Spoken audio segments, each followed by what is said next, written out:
બંનેમાં સિમ્ટમ્સ શું હોય? લાઈક HPV થયું છે તો મેલમાં અને ફિમેલમાં સિમ્ટમ્સ કઈ રીતે ખબર પડે?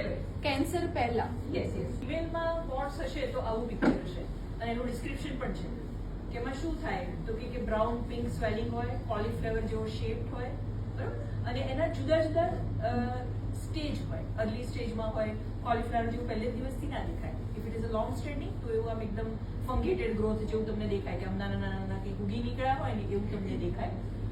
સિવિયર ઇચિંગ હોય, ડિસ્કમ્ફર્ટ હોય. સમટાઈમ્સ જો એમાં કોઈ સુપર એડેડ ઇન્ફેક્શન હોય તો it will be false swelling. જેવું તમે એક્ઝામિન કરો તો તમને it is very false swelling because of super added infection.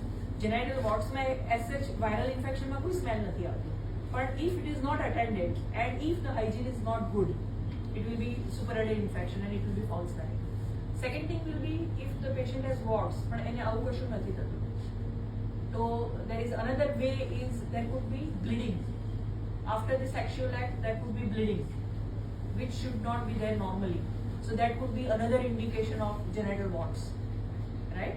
If that is the complaint, then he or she should consult the doctor કે આવું મને થઈ રહ્યું છે, રાઈટ? તો એનું ઇન્ટરનલ એક્ઝામિનેશન કરે એટલે ખ્યાલ આવે કે એને વોટ્સ છે તો વોટ્સને કારણે બ્લીડિંગ થાય છે, રાઈટ?